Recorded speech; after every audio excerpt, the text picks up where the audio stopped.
everyone. Welcome. Welcome to our Pride event with our PechaKucha for the evening, queer PechaKucha. I see that a lot of you have placed yourself in the back.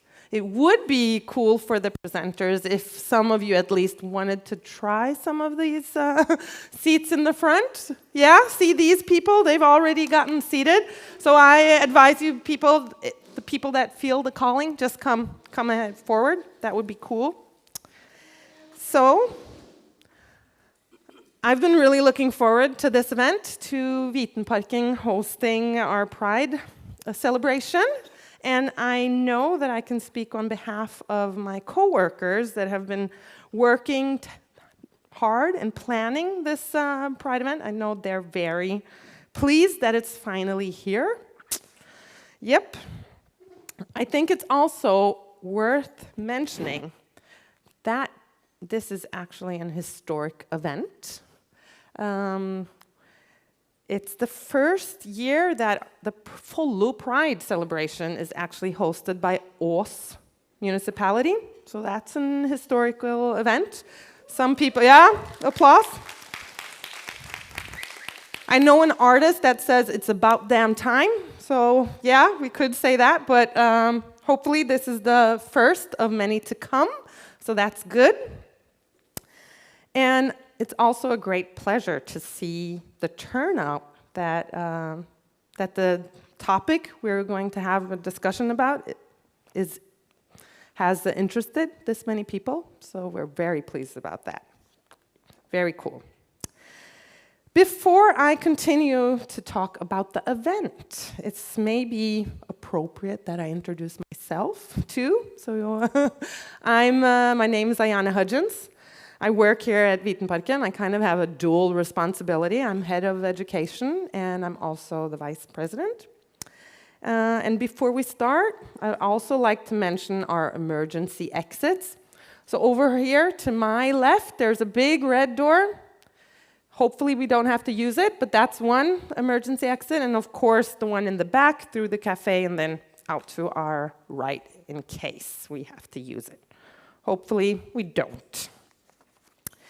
So, I also like to mention that this event today, we've decided to have it free of charge, and it's because we actually strive for it to be an inclusive event. We want as many of people as possible to feel that they can participate, and we don't want money to be a cause of exclusion.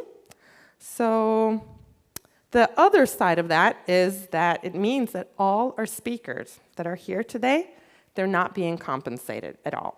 So they are here out of their free will and their enthusiasm for the topic and the cause. So I think that's worth noticing. So applause. Yes.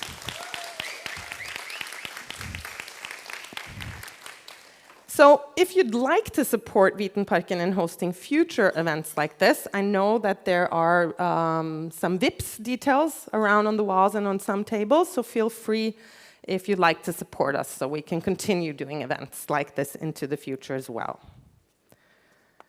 And to the topic of today's queer PechaKucha. It is none other than intersectionality. So, for all of us, educating ourselves, this has to do with the interconnected nature that our society that we live in likes to categorize individuals into groups such as race, class, sexual identity, gender identity, or various disabilities. And for certain individuals and groups, this may create certain overlapping or interdependent disadvantages or discrimination. So, in a sense, it's kind of a paradox that within a minority group, we still have the need for awareness of inclusion for double minorities, triple minorities, and so forth. So to sum it up, intersectionality, utterly important topic. And I'm very proud that it is the theme we're going to delve into today. Woo! Yay! So I know I'm a talker. It's not about me today, but I still have some things I want to talk about before we get to the start of the event, and that is the PechaKucha theme. So there are some rules to be followed. So let me fill you in. It's each speaker, they will only be allowed to have 20 slides in total. And each of these slides will only be visible for 20 seconds. So this means that our speakers, they must choose their words wisely. They can't jabber on like I'm doing here. No, no. And it means that there'll be a certain kind of fast pace to the event today. It might be a little cause for action, a little bit of entertainment, and maybe some nerves for our speakers. Don't know. You're all surrounded by friends here and supporters, so I think it's just going to be a fun and engaging and informative evening. So I'm looking forward to that. I also hope it's okay for the speakers that I will open up for a few questions after they've gotten through their little PechaKucha challenge. If there are any questions, we'll bring them on. So, in total today, we have 5 speakers, and we're planning that after the third speaker, we'll have a little break. And in the break, we'll also have a little activity planned, and there will be prizes. There'll also be time to fill your drinks and so forth. And I see that some are getting served some food. I'll just want to mention that the kitchen is open until 5:30, so if you are hungry, whoop. Yay, 6. We get half an hour more. That's perfect. So the kitchen is open to 6, and I can tell you guys that we've just launched our new fall menu. So there's a lot of delicious goodies to be indulged, so check it out. And let's see if I had anything else to remember. Nope. I've said that as well. Good. So, drum roll. With no further ado, I think it's time to introduce our first speaker of the night. They is an advisor for Skeiv and is going to give us a better knowledge about the topic of today, intersectionality and what it entails. Knut is a genderqueer biologist, a poet, and an activist from Cyprus, now living in Oslo, Norway. During their studies in Greece, Knut had the opportunity to be a member of several queer and LGBTQI+ grassroots groups and organizations. And in March 2021, Knut became the board leader of Skeiv Oslo Viken, and in May 2023, they started working in Skeiv as an advisor for queer women and trans people of minority backgrounds. They are passionate about building communities and spaces that provide a safe arena for people to learn, create, and empower themselves by getting in touch with their identities and their lived experiences. Knut has facilitated numerous workshops and given talks on topics such as gender and gender identity, body image, queer terminology, and intersectionality. Everybody, a warm welcome to Knut. Woo-woo-woo.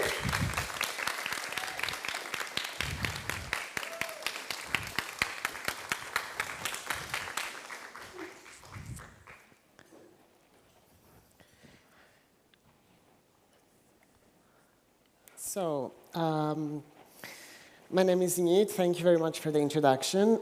Together we will go through the basics of intersectionality, and hopefully we will be able to unpack this framework and understand the complex web of identities that will hopefully make it easier for the next presentations. I'm already lagging behind. First, a few things about me. These are some identities that I don't have time to read, but we're going to use them as examples through the presentation. Most importantly, we're going to use the fact that I'm racially ambiguous. Intersectionality, very simply, is the interconnected nature of social identities and how all of them come together and overlap. to create a very unique experience that each individual has. Some examples we will also see later is race, class, gender, ability or disability level. As I already said, I'm racially ambiguous, which means that I grew up in a country identifying as white and growing up as white, and I never had a reason to question that. But then coming to Norway, I am suddenly seen as brown, and I notice a lot of people treating me differently when they think I'm brown and Muslim. I'm also trans and a migrant, and this also creates an intersection of identities because, like me, many other trans migrants don't feel that are included in neither the trans community nor their cultural community, as usually cultural communities don't accept or don't understand trans identities. And yeah. Intersectionality clashes, like the ones that I discussed earlier, can lead to discrimination. So in a sense, the framework of intersectionality identifies these factors that can lead to multiple discrimination points and oppression. The term was first used and established by Kimberly Crenshaw in 1989. She was a legal scholar and civil rights advocate, working a lot with Black women and trying to understand their unique experiences and where their point of oppressions were coming from. But the term was only officially acknowledged in 2015. Through her work, Kimberly managed to expose gaps in the law, but also highlight the experience of Black women in the American society and highlight how their experiences are overlooked. The framework has been used in the anthropology sciences to further understand the multiple dimensions of identities and how they interact, which is basically that every person has multiple identity markers that come together to form their experience in everyday life, but also their understanding of their own self and their own self-perception.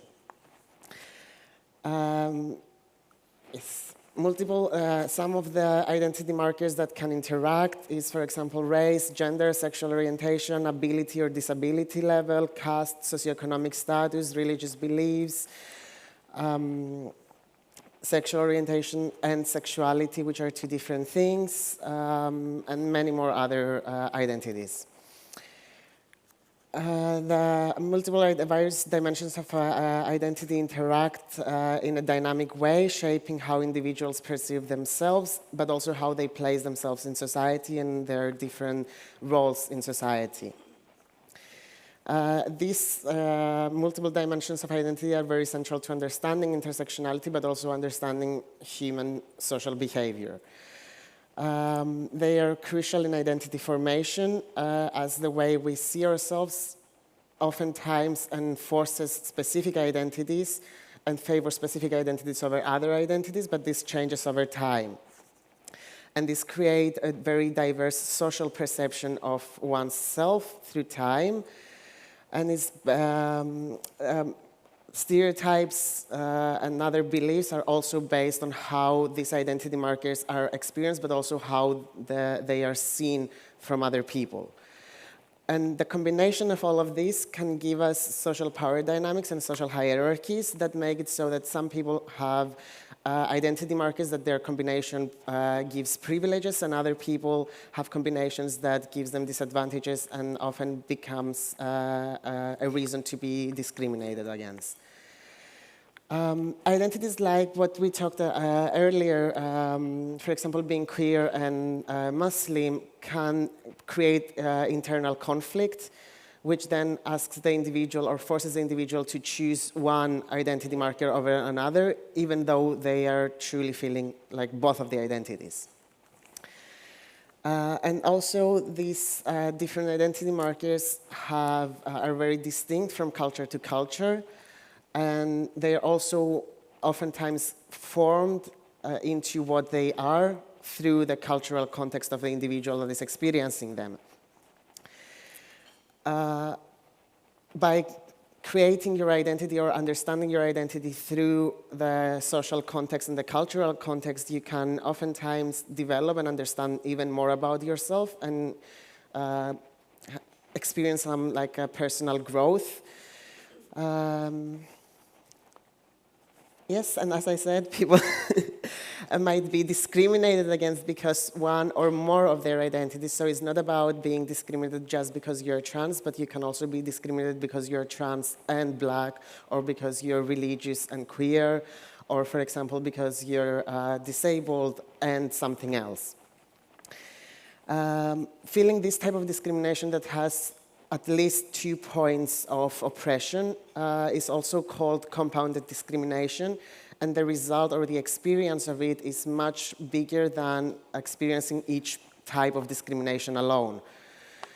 In summary, the intersectionality is about the interaction of multiple identity markers, how they are perceived and how they are experienced. And they create this beautiful but also sometimes painful web of identities that sometimes dictate how you experience navigating society. Thank you very much. I hope I wasn't too horrible.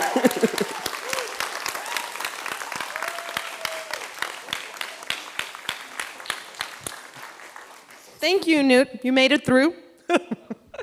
Very good. And a very informative and important presentation. So, as I mentioned, are there any questions? Knut had to race through, so if someone wanted to linger on something he said or have some questions. Okay, if not, you can think about it and we'll come back to it. So, we're on to our next speaker of the night. And Ylva, they are an independent film director based in Oslo. They is not only a talented filmmaker, but also an advocate for the representation of the LGBTQIAI+ community in media and in film industry. A lot has happened in the terms of the representation of this community in media over the last years. I remember when I was younger, there were very few, if all, some or any, of the queer representation in movies, films, and television. And if and when they were portrayed, it would often be over-sexualized characters, or maybe as the butt of a rather bad joke. So, we are actually very thankful that Ylva's work gives us a perspective and stories that resonate with our diverse world and reality. Get ready for Ylva's PechaKucha speech by giving them a thundering, warm welcome. Ylva.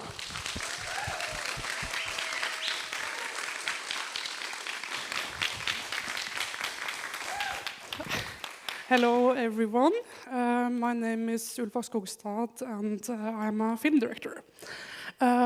Today, I have some pictures of behind-the-scenes photos, some from like previous projects of mine, some from newer. They will mostly just like serve as a backdrop/entertainment for you guys to look at.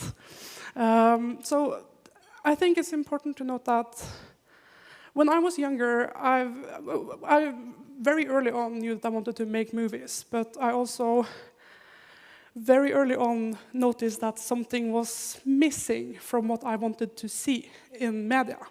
And as was noted, we have come a long way, and perhaps we are at the most diverse we have ever been in media and movies in general, but we still have a very long way to go.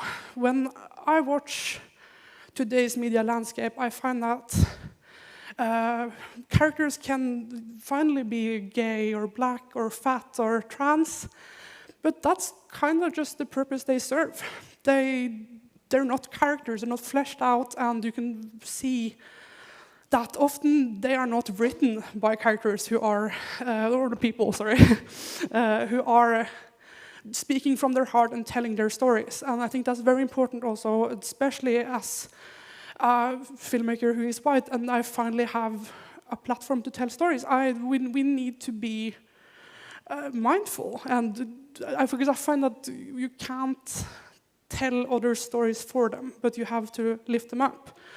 And in so, we can create a very nice environment where we can see each other for who we are and tell these stories that we want to tell. And I also think it's interesting because I think that the movies I want to make, I've seen so many sad and brutal and horrible gay movies. Can't we just be happy?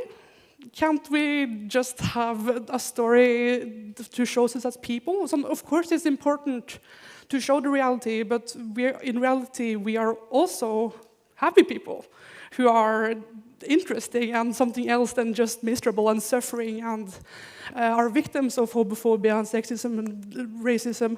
And still, that seems to be the most important part of us, which I find very sad, because we can't see the full complex spectrum of humans. So that's why I guess that's why I make movies, because I want to show people for who they are and create a reflected mirror of real life, even though it's fiction, because then you can connect to what you see. And I think maybe if I saw these movies where I was younger, where gay people got to be happy, for example, and not die all the time, then maybe it would have been easier for me to come out. Maybe it would be easier for me to admit to myself that, oh yeah, I can have a good life and be happy and know what I want. So I think,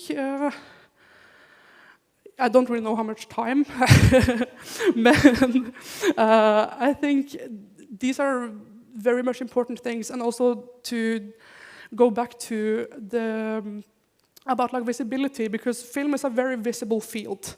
So that's also why it's important that it is diverse, and why it's important that you make an effort to show everyone. But I think that a lot of it is, how do you say, for the scene's shill, just for show. Sometimes. When I was in film school, we only learned about old cis white men. I've heard these stories before. Why can't I learn about people like me, or interesting people, or anyone who's not an old cis white man for once? So I think this is a field that is very important and can serve many functions, but it is very important that we see how important it is to listen to the people who the voices belong to. Because as someone who's white and non-binary, I have privilege that I can use, and I can see how it affects my friends of color, for example. I can see how they don't get the same opportunities that I do. So I think we all just need to be aware and help each other to raise a platform where we can stand together and make something beautiful. Yeah, I probably have some time left. But I also wanted to say just something fun for me, at least, which was that I was looking at like old movies I've made to like have some pictures to put in the presentation, and I was thinking, well, is this relevant at all? And then I watched the movies, and every single one of them were lesbian. And I didn't even realize, because there was like such an innate and subconscious desire in me to tell these stories. And now when I finally have a platform to do so, I learn so much from working with the people around me. And I'm incredibly grateful that I can do so. Yeah, I guess that's kind of it for me. If there's any questions, we can take them now.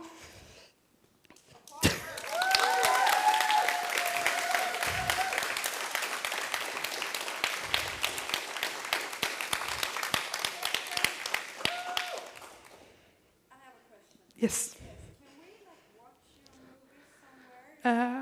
Most of them are on Vimeo. So if you search my name and Vimeo, they will show up. Yes.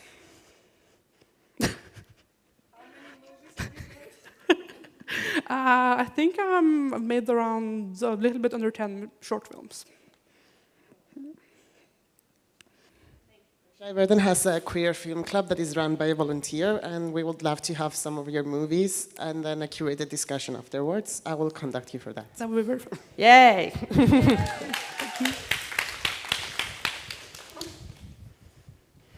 I just want to mention that Ulva decided to do this last night at like 12 o'clock. So we're super happy that they joined us. And yeah, thank you so much. Thank you.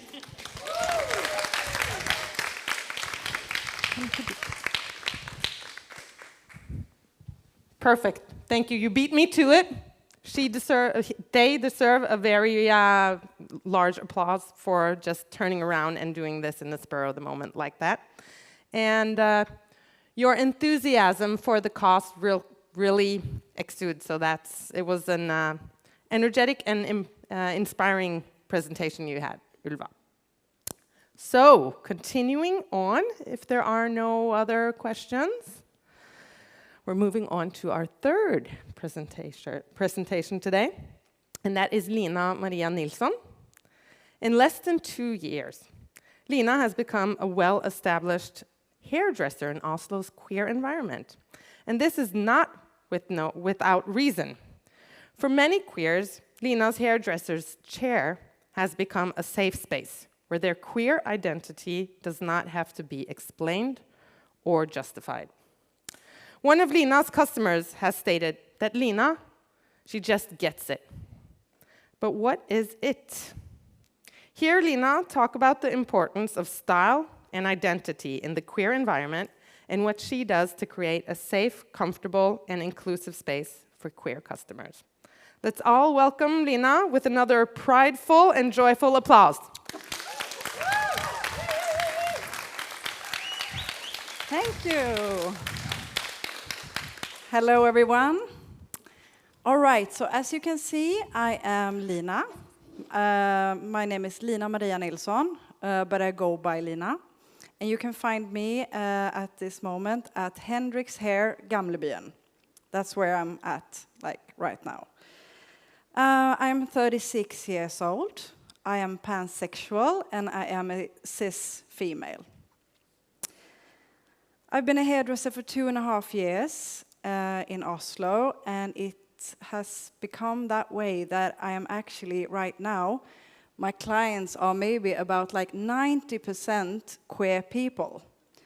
And that is just like fantastic. I could never have imagined that it would turn out like that, but through friends and their friends are coming and stuff like that, it just happened. And now I'm living like my dream life, just being so inspired to meet all these fabulous people. And you will see in the slides that actually 1 or maybe 2 people in this room will come up. There's Ylva, one of my customers. That was kind of weird, but yeah, these are the slides you will see. That's also from people I've cut just like maybe the last 2 months or something. So it's kind of random because I like all my clients as much. But I do take a lot of photos for my Instagram. Okay, I will be running late because I am talking. Okay, so I will be talking about my experiences with cutting queer people's hair. And let's start with just like when a queer people is going to book an appointment. It can be pretty hard to know like what to choose. Should they choose to, you know, some salons have hair, men and women's haircut, you know, based on like long and short hair. What should they choose, and will they be like, maybe they will be discriminated by the hairdresser, maybe the hairdresser don't respect their pronouns, for example. So going to the hairdresser for a queer person can actually be quite frightening. And in my chair, I've had a lot of stories about kind of awful events where hairdressers have not been really treating queer people the way they should be treated. For example, you know, when they have to pay for a women's cut if they don't identify as a woman, I think that's pretty harsh. Like, it shouldn't be that way. So when a queer person is gonna cut their hair, it's important to do some research first and find someone who is safe. Unfortunately, it's like that way, even though we're in this year. It shouldn't be like that. So yeah, I am one of those people who welcome everyone to my chair, and that's why I'm here. Okay, let's see. Yeah.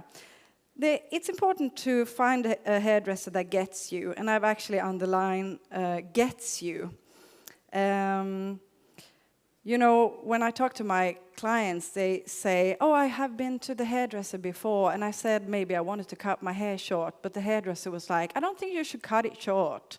Maybe you should start like shoulder length.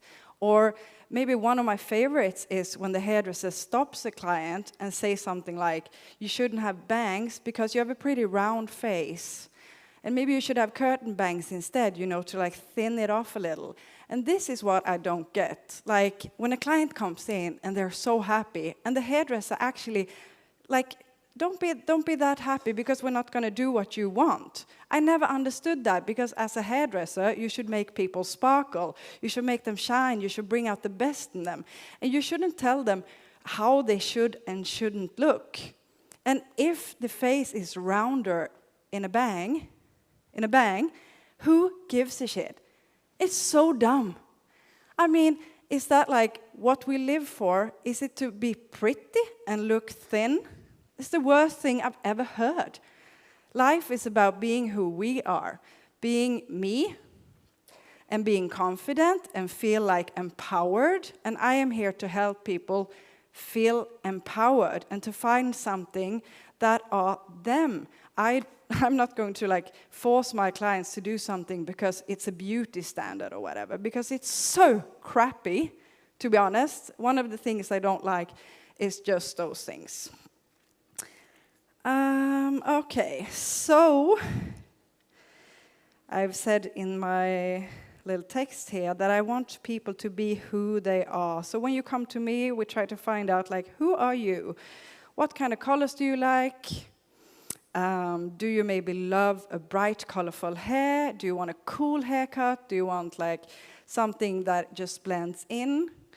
Do you want people to look at you when you walk down the street and be like, oh my God, look at that hair? Because if you do, you should totally do that. You should never listen to anyone else or anyone else's thoughts. Like, if you want to have short hair, you do short hair. If you want to have pink or blue or green, that is what we're doing in my chair, because I would never say, no, we have one life, let's have fun. And if you don't like it, we just do something else.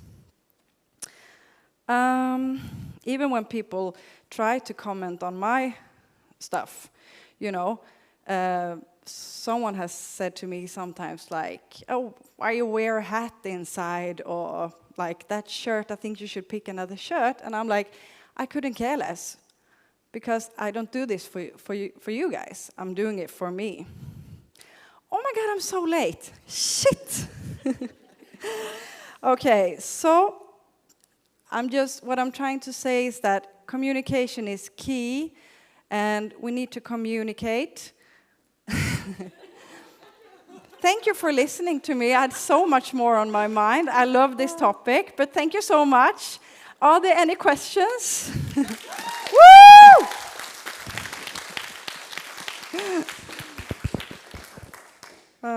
Yeah, if you have questions also, I have, yes. Hi. Hi. I wonder if you get any straight customers who want to figure out how to be straight, how to look more straight. That's so much fun. How to find their straight inner persona. Oh my God, they shouldn't come to me. Because I had one client once who was queer, and they were like, I don't know if I want to look maybe that queer. And I was like, oh my God, are you kidding me? I was like, you need to look as queer as possible. Like, we need to show ourselves. And no. So if you want something plain, but I do plain stuff, so that's not it. But I do also like to make people look like they want. And often that is not to look straight, at least not my clients.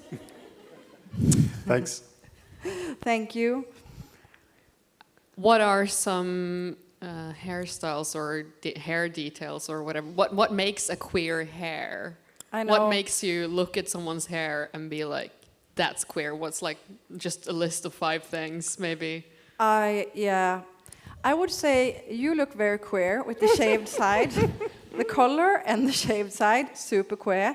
But also I think it's like trends. For example, TikTok lesbians from the States and stuff. They often have this like undercut with long on the top and stuff. And here, many people want mullets, but often it is like to stick out a little bit, I feel like, but you can never, of course, you can never tell if someone is queer or not. But if you want to look a little queer, it's often to shave the sides or, you know, have a kind of fun haircut. I do a lot of short hair because a lot of people want to have something that goes towards like the classic feminine. But yeah, it's if you see my Instagram, you can see that there are a lot of like diversity in the queerness of these people. Yeah. Any more questions? Yep. I was actually very interested in your last point that you were making. Yeah. Before you got cut off by your time. Yeah. My last point, yes, what was I saying? That damn PechaKucha. And I've been doing this like 10 times today, and I was on point, but no, I wasn't. Okay, so the last thing that I was actually going to say was that when I have the clients in my chair, I try to use the time to get to know people, actually, and we need our community to be like kind of strong, and we need to reach out to each other. So my last point was kind of, because some people say like, oh, when I see your Instagram, it's like Tinder, you have so many cute people. And I'm like, why don't you just slide into the DMs? You know, like, we need to spread some love. We need to like, you know, we need to make this, we need to hold each other.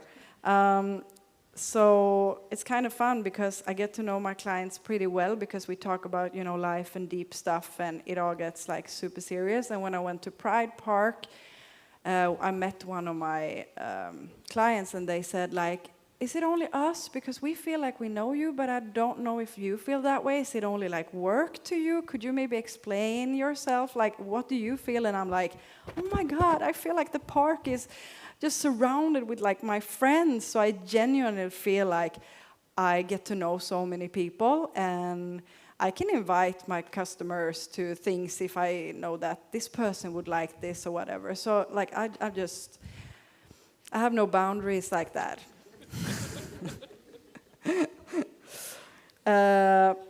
Yep. And the last thing I wanted to say, I could have been talking forever, but it was that my clients are my everyday heroes, and that I hear so much fabulous, amazing stories, how these people just like, where everyone comes from. I have a big, I have so much love for everyone, and I'm truly happy that I get to work with this and all these amazing people. Maybe I should let the next one up now. No stress at all No is what I stress. said to people Okay. earlier today. And so we have a lot of time, and Yeah. it's a break time as well. So Okay, great. questions, come up, ask, mingle, talk, fill up your drinks. And we're going, as I mentioned, a little teaser earlier, we're going to have a little activity as well. So let's open the doors, talk, get to know each other, have fun. And I'll inform a little bit more about the activity. But a round of applause for Lina. Oh, thank you.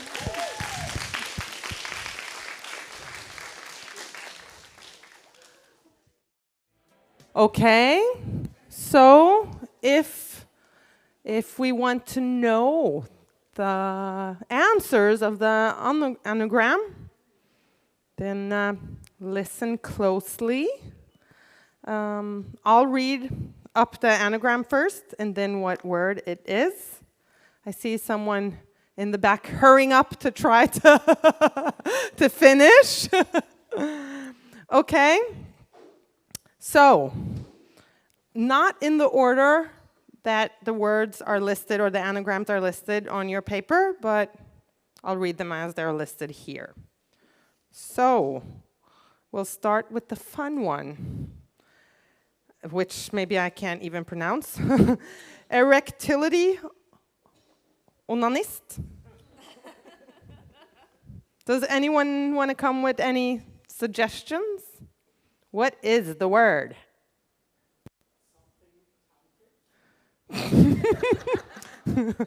Nope. Anyone else? Another try?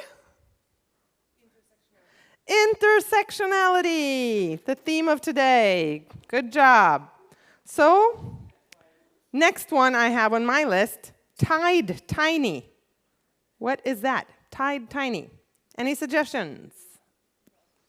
Going once, going twice. Yep. Perfect, identity. And then anger bindery. Anyone? Yes, thank you. Then we have next rise.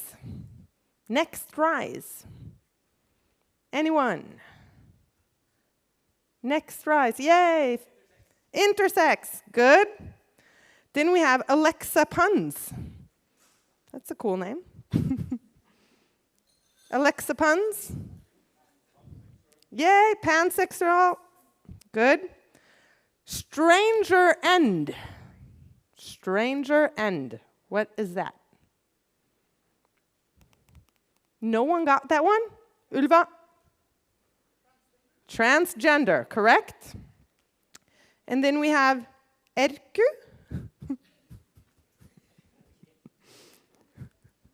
Anyone?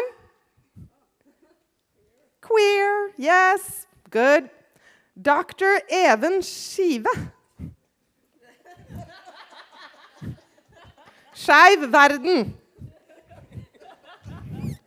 Good.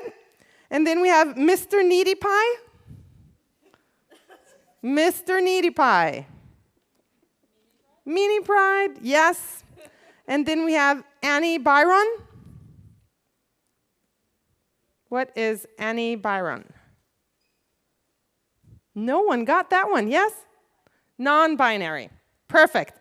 And since we promised prizes, everyone that had everything correct gets to come up here and choose the sticker of their choice. So today it's you get a sticker, you get a sticker, you get a sticker.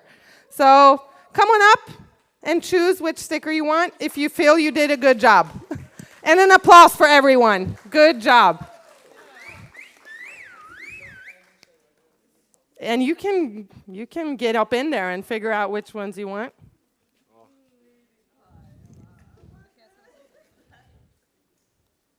I just want to say that I love the energy here today. I think it's great enthusiasm from the speakers as well. So let's just continue this, just to put the pressure on the next speaker. No. So let's continue with the program. And our next speaker, she is head of Skeiv Kunnskap, a board member in Skeiv Verden, and a project manager for Mini Pride. She is a huge inspiration for our Mini Pride event tomorrow. And a quick commercial, it's between 10 and 2 tomorrow here at Vitenparken. And in addition, the Pride Parade follows Pride Parade this year. It starts here at Vitenparken tomorrow at 2, so be here. That was end the commercial. Let's get back to our speaker. Joe, Helena, who will talk about Mini Pride and how Pride for Kids actually can change society for the better. Joe Helena has a background in educational science and has worked with kids, youth, child services, youth disabilities services, as well as coaching soccer for teenagers. She is passionate about representation, sports, and equality. And she often talks about society as a kindergarten. The official curriculum, or the rammeplan for kindergarteners in Norway, sets the frame for what we, in essence, strive for in our society. A place where everyone is seen and heard for who they are, where we pay attention to the needs of everyone, children and adults, instead of expecting them to conform. Mini Pride does exactly what is outlined as goals in kindergartens and schools in relation to inclusivity and diversity. And Mini Pride is a part of Oslo Pride, and it creates a fun and inclusive space for 7 days each year, where every family and child are invited to celebrate who they are. Let's bring on the cheers and welcome Joe Helena to the stage, everyone. Welcome. Woo!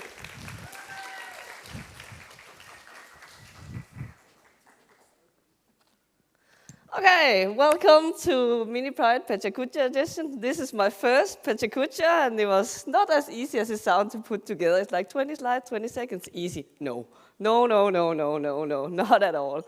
But here I am, and I can hear in my the presentation you did that is the essence of what I'm going to say. This is me. I use the pronouns she, her, and I am the head of Skeiv Kundskap. I'm also sitting in the board of Skeiv Verden, and head of Mini Pride. So there's a lot of queerness in here, in a lot of different levels, personal, professional, and so on. The idea about Mini Pride started in my head. I have been thinking for a while that there should be more Pride events for kids. At that time, I've been volunteering for Oslo Pride for 6 years, and now I have been there for 8 years, so that's quite some time.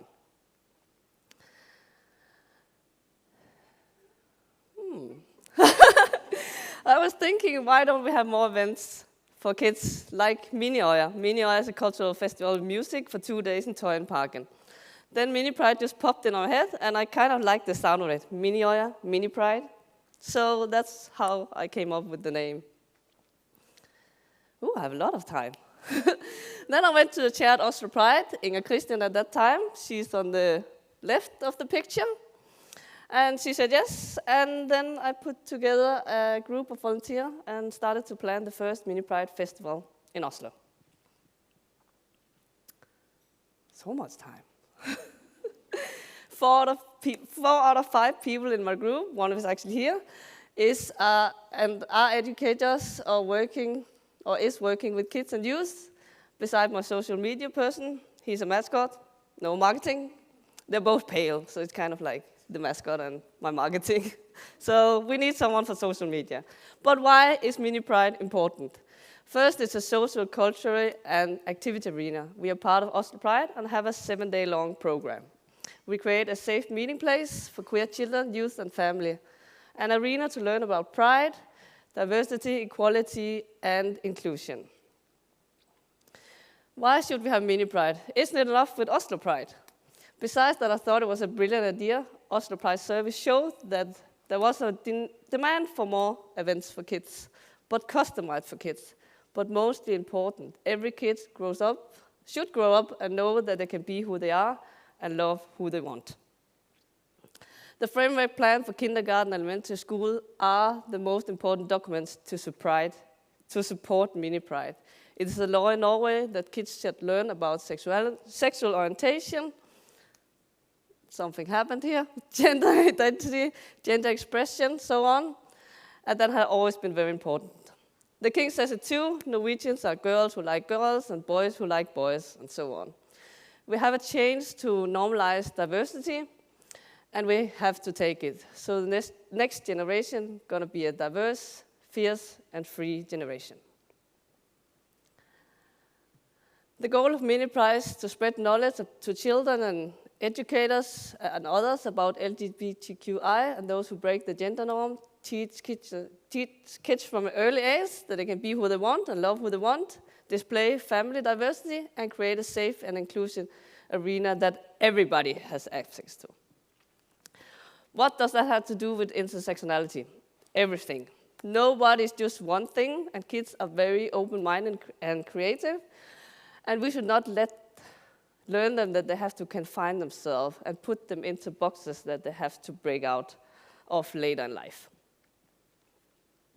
It's important to have intersectionality in mind. When we book artists, choose organizations to work with, we want to have a diverse representation as possible, so as many kids as possible can see themselves on or off stage. We all need role models growing up. We need to learn kids about intersectionality early, and with Mini Pride, we are creating a space and platform to do exactly that. It is a good learning tool for educators, and this is why we invite kindergartens and after-school care in for drag storytellings, specially developed for kids that age. We want to support and inspire educators. If we start early with this in mind, we can change society for the better. With one mini pride every year, we can secure a better and brighter future for our next generation. I have so much time. If we give the next generation the tools to understand that there's more than reach the eye, then there's a much higher chance that they will stand up for themselves and for others. That way, Mini Pride fight for equality in society. A lot of time. Dancing. No. We need more proud kids, youth, parents, and allies. Together we can change society to the better. This picture is actually from this year. And now I want to tell you a true story that the Rainbow parent sent to me. It is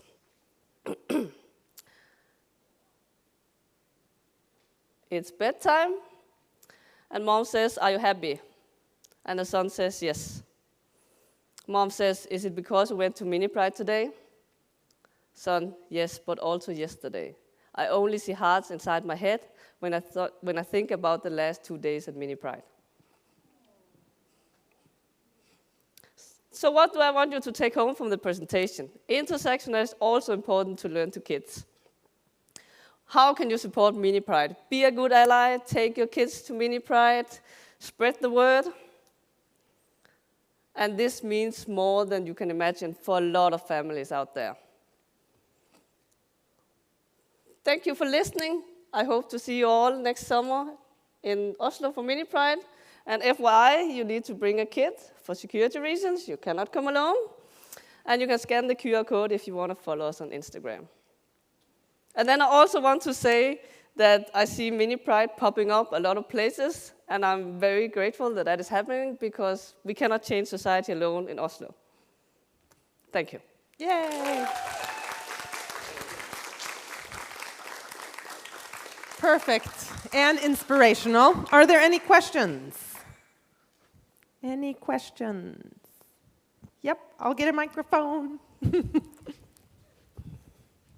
Thank you. Now I can relax. Hello.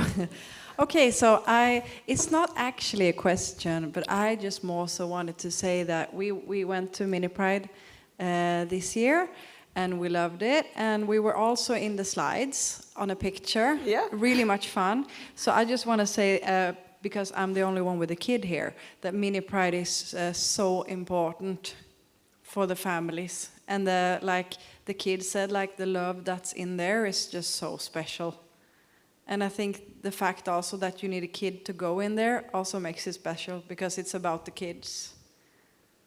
Yeah. Cool, yes. Yes, I think it deserves an applause. Agree. Super. Any other comments or questions? Perfect. Is it only for kindergarten children, or is it for, like, what is the definition of a child? Yeah, but if I had more time, I would have explained that, but I did not. Our target group of 4 to 12 years, where we have most of our content in there for that age, but you can come as a kid. You are 18. If you're 19, it's more like what you feel like. And we also give access to people with disabilities in different levels, and we just take all of these things into considerations when we give access to the arena. We just don't give grown-up adults access alone, and then they walk around in there and like, why are these two men or women walking around in there with no kids? That's a security measure, and all of the other festivals does that as well. You have to bring a kid. Yeah, but you can be at Mini Pride when you're 19 or 18, and after we closes, then queer youth takes over. So there's also the gap that we plan for in the end. That's why it goes to youth programs. So that's also not like totally strict. Like, yeah. So we take all of these things in considerations when we give access to the arena. Yes. More questions back here. It's more like a comment. Yeah, no, that's good. I just wanted to comment that when I went to Mini Pride this year to have my my live drawing thing, it felt really safe that you needed to bring a kid in there. So I liked that as a safety measure. That was just a comment. I really liked that. It felt safe. Any more comments or questions? No? Then I think we should give it up for Joe. Perfect. Very good. So, our last speaker of the evening is Eilif. Eilif works for Åpen Folkekirke, and we are very glad to have him here to give us his perspective as someone from the church. As many of you know and might even have experienced, there has long been, and for many, there very much so is, a contentious relationship between the LGBTQIA+ community and religion. Many people in the community have a painful and/or difficult relationship with the church. Eilif, however, is a dedicated advocate for inclusivity and acceptance within the church, and his insight promises to shed light on the evolving relationship between faith and the LGBTQAI+ experience. Please, everyone, give your energy and a warm applause to Eilif.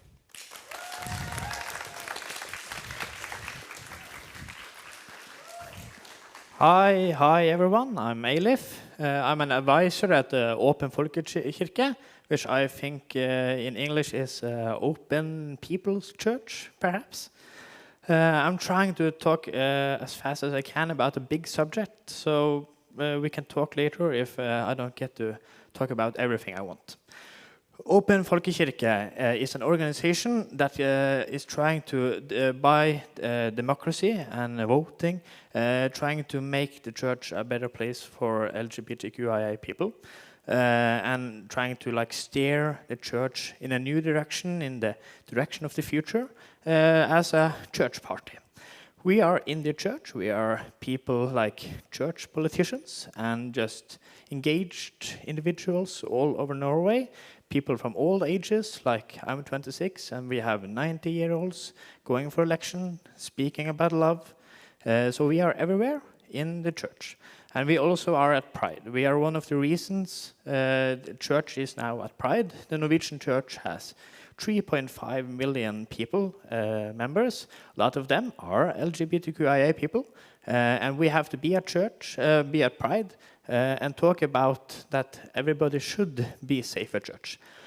That hasn't always been the case, and still isn't. That's why we are trying. You see here my boss in the suit. That's why he's my boss, because he owns a suit.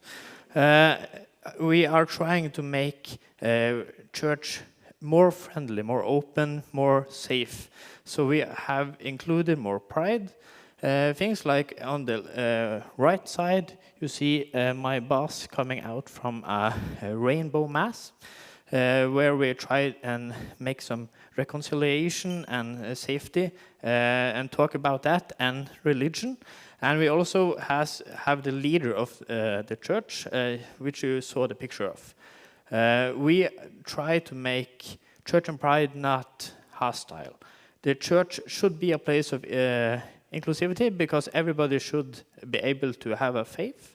And since Christianity is a big religion in the world, there are a lot of people who have tried and are believers.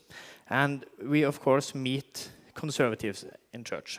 There are a lot of liberal voices in church trying to make this place safe, and there are a lot of conservatives doing the opposite. We have somehow trying to have both in the same church. That's a difficulty. The question here, where is Jesus in our church, is the most frequently asked when we are trying to talk about that gay people should be allowed to marry, or we don't have to talk about trans in a discriminating way. We just want everybody to come in, and then they also always think that we have forgotten about Jesus and the Bible. We are trying by democracy to get elected into the church, to fight for love, to fight for the right to have a faith, no matter who you are, what your gender is, what your pronouns are. We are trying to make church safe. I'm going to try and mention three important things here. Open Church Group, Open Kirkegruppe, started in 2006 to try and make the Norwegian church more friendly. And that has evolved here. It's a movement before 2014. In 2014, the church voted and said no to marriage for two people of the same gender. That took a lot of time just to make a vote happen. And my boss, Gard, was one of the leading voices in that movement, Open Folkegruppe. A marriage who sent a signal. I like that. He would be shy if he knew I was talking about him, but he's important for how the church has evolved, because he married in 2008, but he couldn't marry inside the church. So he had to stand outside the church in the weapon room because he wasn't allowed in. That sent a signal that ended in a political development of our church. So right now we have a majority in church, and that ended in people being allowed to marry in 2017. Everybody now can get married, no matter who they love. That was thanks to the democracy and the politicization and somehow my boss. We are a lot of people. You see some of them there who get elected and every day talk about how to make church a better place. And they're from all sorts and shapes. In 2016, we voted for the right to marry. In 2017, we got our scripture, so we could talk about two people from the same gender and in an inclusivity way. That hasn't happened before. And then we also tried this year and succeeded in making workers' rights better. So right now we have succeeded in that as well, so that helps. We need this because right now there are more conservative voices which are trying to make the church more closed, not as friendly, and they are trying that in new ways. They're not only saying LGBTQIA is a sin or wrong, but they are trying to say that they are being pushed out. When we open the door, that means we're locking it for them. That's not the case. We're just trying to open doors. And because we want a church, a safe space for everyone, we have met in countless debates about it, that just because we want inclusivity doesn't mean we're excluding people. That's a big and a hard decision. We're trying to make just a safe space for everyone. And we can't take the church at Pride, for example, for granted. Some things working against us is like the low turnout in elections in church. Right now, there was a church election. Only 9% of the members voted. That speaks against us, because the people that vote is conservative. So we have to try and explain that we can't take the work we have done for granted. So, like I'm speaking to you, just so you know that this is something happening. It's happening every day and every church election. So remember, inside the church, people are working towards inclusivity and reconciliation. Yes.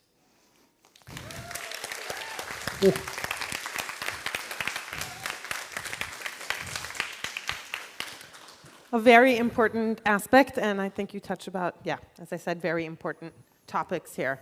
Are there any questions to what Eilif had to say? From what I understood, you focused more on the Christian church, but I was wondering if there's any movement working with mosques and other religious institutions in Norway, because that would be very important and helpful. Well, yeah, of course. I'm not an expert of like the organizations behind Islam in Norway, but I know that a lot of the like Islam Norway organization and other types of organizations are trying to group and talk and cooperate with different aspects of society, like against violence against women and stuff. And inside those places and those forums, there are more talk about inclusivity for LGBTQIA. The church is trying to make more connections. Right now, we're trying to talk with different types of minorities in the society, and one of those is talking with like mosques, and have a more open connection and making them more understanding. But I'm not an expert in how that is going. But hopefully all religions will be safe for everyone one day. Yeah. Any more questions or comments for Eilif? Tystnad. No, over there. Good. I was just wondering about you said there was some work about workers' rights, right? Yeah. Yeah. I was just wondering if you could talk more about that. It's I have very short time, so I couldn't get into it. How to best explain it? In each year, we have a meeting called the Kirkemøte, which is a sort of parliament for church. That's why we have elections, so everybody knows who's going to meet them and stuff. We have a majority in that. This year, in just a few weeks past, in the early August, our organization, Åpen Folkekirke, got through a vote, which succeeded, got a majority vote, to make, we have had, by the government, permission to differentiate when we hire people to the church based on different aspects of their personal lives. So we could ask people who wanted to work at the church who they were married with, and if they answered wrong in some places, we could not hire them because of that. Most places right now, that's forbidden, because you should be based on what you know, the education, and possibly if you are a nice person. But that was a possibility, and some places that's been a problem. People who are married with somebody of the same gender or perhaps if they're a trans person, they have had problem being hired.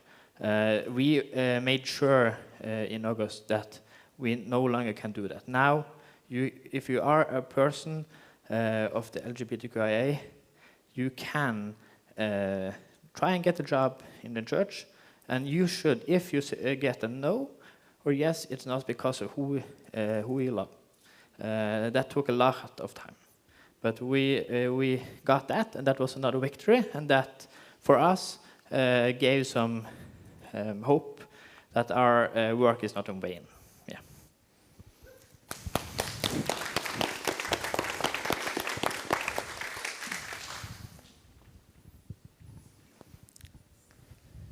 Hello. I just wanted to ask if these employer rights also are for the religious employees, like the ceremonial positions, like priests. Yeah. It's the same. If you were just a church musician, or not just, but if you were a church musician and tried to get employment like that, or a priest or a bishop, the differentiating from before could happen.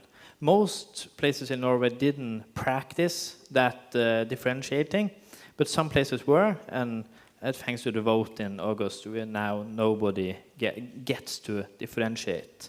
But that was a problem, and it also, we saw some workers not talking openly about it because it would maybe in future jeopardize their future possibility to get work because of who they were.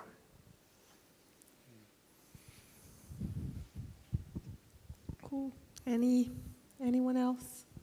No. Well, I think we could give an applause for Eilif. Thank you so much. And with that, we're getting closer to the end. I would just like to, again, give an appreciation for all you speakers that are coming here without compensation, using your time to come here and speak. We really appreciate it. And we're very happy that so many of you came to join us here today and discuss and learn and share thoughts and ideas around this topic, intersectionality. And I would also like to say that happy Follow Pride. I'm wishing everyone a continuous nice celebration.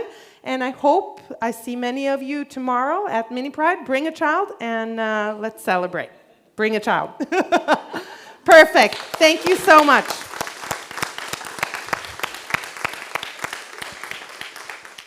And the last thing I want to say is that even though our PechaKucha event has come to an end, it doesn't mean you have to go home. You can stay. It's open for drinks, mingle, talk, take the discussion further. You're welcome to stay. Thank you. Woo!